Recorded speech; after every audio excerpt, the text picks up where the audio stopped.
Next topic है विद्युत द्विध्रुव।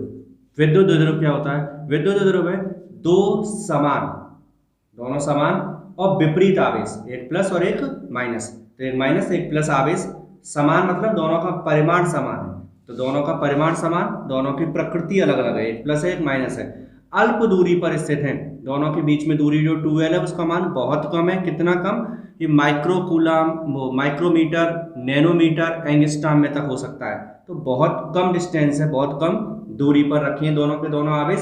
तो दोनों आवेश कैसी दूरी पर है? बहुत कम दूरी पर रखे हुए हैं। और उस युग्म को ही हम बोलते हैं विद्युत द्विध्रुव। तो विद्युत द्विध्रुव क्या है? दो समान परिमाण और विपरीत प्रकृति के आवेश जो अल्प दूरी पर रखे हों, उनको, उस युग्म को हम क्या बोलते हैं? विद्युत द्विध्रुव बोलते हैं। बन गई परिभाषा इसकी तैयार। दूसरा शब्द हमें पढ़ना है विद्युत द्विध्रुव आघूर्ण। विद्युत द्विध्रुव आघूर्ण क्या होता है? परिभाषा इससे आई है, सूत्र से। सूत्र है P = Q/2L। Q है आवेश, 2L है दोनों के बीच की दूरी। तो बोलेंगे कोई भी एक आवेश और उनके बीच की दूरी, द्विध्रुव में से कोई भी एक आवेश, आवेश तो दोनों बराबर है तो कोई भी आवेश हो, मान तो बदलेगा ही नहीं, तो कोई भी एक आवेश और उन दोनों के बीच की दूरी के गुणनफल को हम क्या कहते हैं? विद्युत द्विध्रुव आघूर्ण कहते हैं। तो विद्युत द्विध्रुव आघूर्ण क्या है? कोई भी एक आवेश और किसका आवेश? द्विध्रुव का आवेश, द्विध्रुव का कोई भी एक आवेश और द्विध्रुव के आवेशों के बीच की दूरी के गुणनफल को विद्युत द्विध्रुव आघूर्ण कहते हैं। परिभाषा क्लियर हो गई। अब सदिश राशि है, जब सदिश राशि है तो वेक्टर लगा के चल रहे हैं। पी पर हमने क्या लगा दिया? वेक्टर। पी वेक्टर = हो गया Q/2L। Q अदिश, तो फिर 2L क्या होगा? सदिश। तो ये सदिश है। दिशा कहाँ होती है? दिशा याद कर लो, इसकी दिशा होती है नेगेटिव, ऋण आवेश से धन आवेश। द्विध्रुव में ही होगी ऋण आवेश से धन आवेश की ओर। कहाँ होगी? ऋण आवेश से धन आवेश की ओर।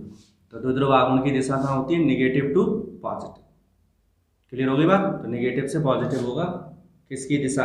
द्विध्रुव आघूर्ण की दिशा। मात्रक क्या होगा इसका? आवेश का मात्रक कूलाम, दूरी का मात्रक मीटर। तो आवेश, विद्युत द्विध्रुव आघूर्ण का मात्रक, ऐसा ही मात्रक जिसे बोलते हैं, ऐसा यूनिट, वो क्या है? Coulomb into metre. क्या होगा? Coulomb into metre. क्लियर? तो नेक्स्ट टॉपिक है विद्युत द्विध्रुव के कारण विद्युत क्षेत्र की तीव्रता। ठीक है, तो द्विध्रुव पढ़ चुके हैं, अब हमें द्विध्रुव के कारण विद्युत क्षेत्र की तीव्रता निकालना है। इसमें दो टॉपिक हैं, तीन टॉपिक है वैसे तो। नंबर 1 चलते हैं पहले अक्षीय स्थिति में। अब अक्षीय रेखा या अक्ष रेखा क्या होती है? तो अक्ष रेखा क्या होती है? दोनों आवेशों को मिलाने वाली रेखा को हम अक्षीय रेखा कहते हैं। अक्षीय रेखा पता लग गई? दोनों आवेशों को, द्विध्रुव जो होगा हमारे पास में, उसके दोनों आवेशों को जो रेखा मिलाएगी उसी को हम बोलते हैं अक्षीय रेखा। तो अक्षीय रेखा दिखाई दे रही है हमें, AB, ये रेखा जो है वो अक्षीय रेखा है। हमें क्या करना है? इस अक्षीय स्थिति में द्विध्रुव के कारण विद्युत क्षेत्र की तीव्रता निकालनी है। तो उसके लिए हमने क्या किया? एक बिंदु P ले लिया है जो इसके मध्य बिंदु से O से कितनी दूरी पर है? R दूरी पर। मध्य बिंदु O से कितनी दूरी पर है? P बिंदु R दूरी पर। द्विध्रुव की जो टोटल लंबाई है वो हमें पता है 2L लेते हैं। क्यों लेते थे? वो रीजन ये है कि हमने इसका आधा आधा किया, L कर लिया। जब हमें A से P तक की दूरी चाहिए, ये वाली दूरी, तो हमने क्या किया?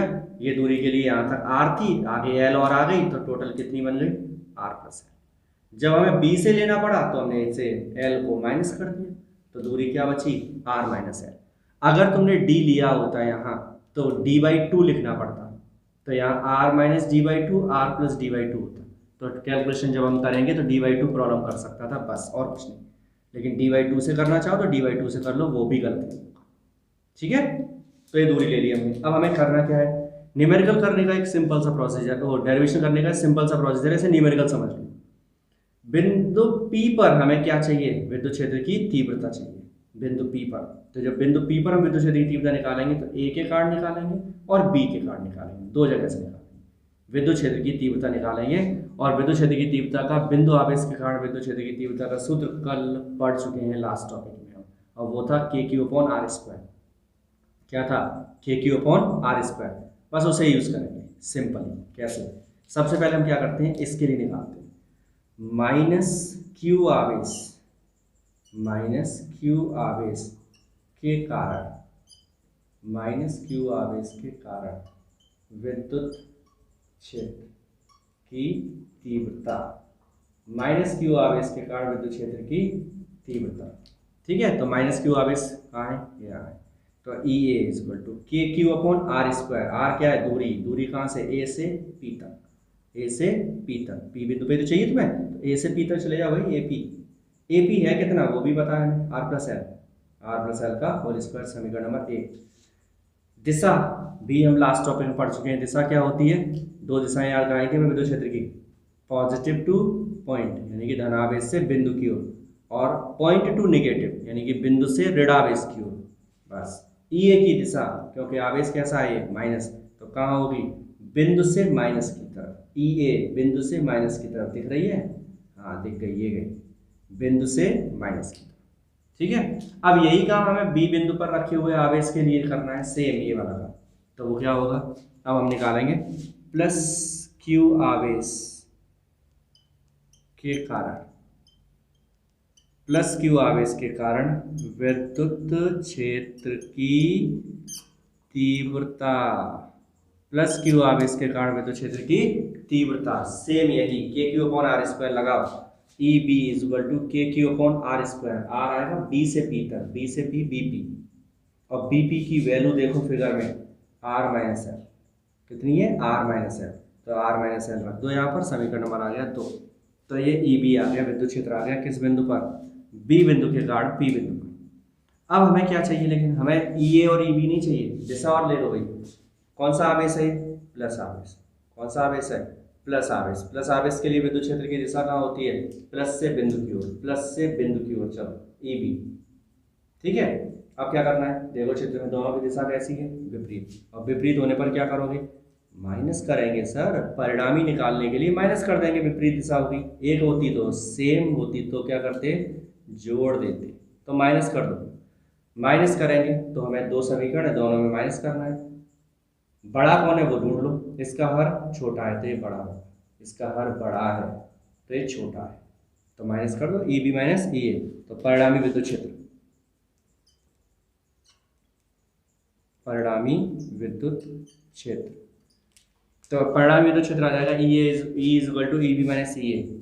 ई बी की वैल्यू पुट कर दो, K Q upon R minus L का होल स्क्वायर, ई ए की वैल्यू पुट कर दो, K Q upon R plus L का होल स्क्वायर। इसमें से के क्यू निकाल लिया कॉमन, निकाल दिया कॉमन, बचा 1 अपॉन आर माइनस एल का होल स्क्वायर, यहाँ बचाएगा 1 अपॉन आर प्लस एल का होल स्क्वायर। एलसीएम ले लिया तो ये ऊपर गुणा में चला जाएगा, ये इधर आ जाएगा, ये ऊपर आ गया, ये इधर आ गया, आ गया ए प्लस बी का whole square, A square plus B square plus 2 R L, minus इसका स्क्वायर खोला, माइनस का अंदर मल्टीप्लाई किया, R square minus L square plus 2 R L.